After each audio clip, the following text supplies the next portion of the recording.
بسم الله الرحمن الرحيم. عن ابن عمر رضي الله عنهما قال أخذ رسول الله صلى الله عليه وسلم بمنكبي فقال كن في الدنيا كأنك غريب وعابر سبيل إلى آخر الحديث. رواه البخاري. یہ بخاری کی 6416 نمبر حدیث ہے. ایک مسلمان کو اس دنیا میں اللہ کے رسول صلی اللہ علیہ وسلم کے مشورے کے مطابق کیسے زندگی گزارنا چاہیے اور اپنے آپ کو کیا سوچنا چاہیے، کیا سمجھنا چاہیے.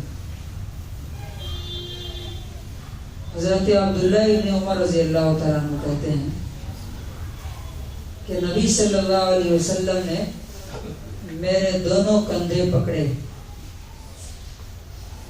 ایسے سامنے سے یا پیچھے سے، اور فرمایا کن فی الدنیا کأنک غریب، تم دنیا میں ایسے رہو جیسے اجنبی ہو، اسٹرینجر، او عابر سبیل، یا تم راستہ چلتے ہوئے مسافر ہو. یہ بہت ہی زبردست بات ہے. اگر انسان یہ سوچ کر کے زندگی گزارے گا تو کبھی کسی بات کے لیے اسے فکر اور پریشانی نہیں ہوگی، بلکہ جدھر جا رہا ادھر کا ٹینشن اسے رہے گا. غریب کا مطلب کیا ہوتا ہے؟ اردو میں تھوڑا الگ معنی ہے. غریب کسے کہتے ہیں اردو میں؟ جس کے پاس پیسہ نہ ہو، مال نہ ہو. عربی میں اس کو غریب نہیں بولتے، اس کو مفلس بولتے ہیں. مفلس غریب عربی میں کہتے ہیں. فار ایگزامپل کوئی آدمی یہاں سے سعودی گیا یا امریکہ گیا، وہاں کوئی اسے نہیں جانتا، وہ آدمی کون ہے؟ وہ غریب ہے وہاں پہ. کیوں؟ کوئی اس کو جاننے والا نہیں، کوئی رشتہ دار نہیں، کوئی تعلقات نہیں.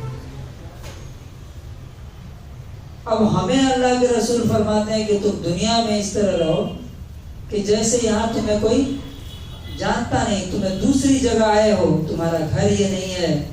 تمہارا گھر کہاں ہے؟ جنت ہے. یہاں پر تم پردیس میں ہو. اچھا، پردیس میں آدمی رہتا ہے تو کیا ہوتا ہے؟ سکون ملتا ہے کیا؟ سکون کہاں ملتا ہے؟ آپ دیکھیے گا، چاہے باہر میں جتنے اچھے انتظام ہوں، لیکن آدمی جب گھر میں آتا ہے تبھی جا کے اسے سکون ملتا ہے. اس کا مطلب کیا ہے کہ سکون دنیا میں نہیں ملے گا. سکون جہاں سے آئے ہو، جنت سے تمہارے دادا جہاں سے آئے تھے، وہیں جا کر کے تم کو سکون ملے گا. لیکن کب ملے گا؟ اگر اجنبی کی طرح یہاں جیو گے. اجنبی کیا کرتا ہے؟ فار ایگزامپل ایک آدمی سعودی عرب گیا یا امریکہ گیا تو کیا کرتا ہے؟ ہاں، کماتا ہے، کما کر کے یہاں پہ بیچتا ہے، یہاں پہ پراپرٹی خریدتا ہے، زمینیں خریدتا ہے، گھر بناتا ہے، تجارت، بزنس کرتا ہے. اب وہاں سے یہاں آئے گا تو اسے کیا ہوگا؟ 5 سال 10 سال 2 سال کے بعد یہاں آ کر کے اطمینان سکھائے گا. لیکن جو آدمی وہاں کما کر کے کھا کر کے اڑا دیا، عیش کیا، وہ یہاں آئے گا تو کیا ہوگا؟ لوگوں کے سامنے بھیک مانگتا پھرے گا. اسی طرح سے دنیا میں جو انسان یہ سوچ کے زندگی گزارے گا کہ ہم وہاں کے لیے بھیجنا، وہاں کے لیے بنانا، تب وہاں جائے گا تو اسے آرام ملے گا. اور نبی صلی اللہ علیہ وسلم نے اس سے آگے بڑھتی بات کیا کہی؟ وعابر سبیل، تم ایسی زندگی گزارو جیسے تم راستہ چل رہے. تو دنیا کیا ہے ہمارا؟ راستہ چلنے والا کیا سوچتا ہے؟ کسی طرح منزل پہ پہنچ جائیں. راستے میں اب ہمیں یہاں سے اگر بنگلور جانا ہے تو کیا 15 میں جا کے گھر بنائیں گے کیا؟ اس سے آگے جائیں گے ٹول پہ تو کیا وہاں بیٹھ کر کے محفلیں جما لیں گے؟ نہیں. نظر کہاں رہتی ہے کہ ہم منزل پر کیسے پہنچ جائیں. اسی طرح سے ہماری منزل اور فائنل ڈیسٹینیشن کہاں ہے؟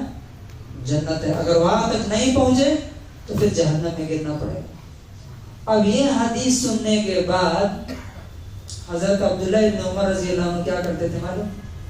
وہ ایک اور بات بولتے تھے، یہ بہت ہی امپورٹنٹ بات ہے. وہ کہتے تھے اذا امسیت فلا تنتظر الصباح جب شام ہو جاؤ تو صبح کا انتظار مت کرنا. کیوں؟ شام کو ہی نیکیاں کر لو، جو کرنا ہے وہ کر لو، جو وصیت کرنا ہے کر لو. یہ مت سوچنا کہ صبح میں کر لیں گے. کیوں؟ ہو سکتا ہے کہ صبح تم بستر سے نہ اٹھو، دوسرے لوگ اٹھا کے تم کو قبرستان میں پھینک کر کے چلے جائیں. وَإِذَا أَصْبَحْتَ فَلَا تَنْتَظِرِ الْمَسَاءَ. اور جب صبح ہو جائے تو کس کا انتظار نہیں کرنا؟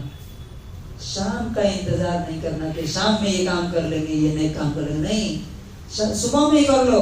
ہو سکتا ہے کہ شام قبرستان میں ہو، تمہاری قبر کے اندر ہو، اور وہ عمل جو کرنا تھا تمہیں دنیا میں چھوٹ. تو اللہ تبارک و تعالیٰ سے دعا ہے کہ اللہ تعالیٰ ہمیں اس حدیث کے مطابق زندگی گزارنے کی توفیق نصیب فرمائے.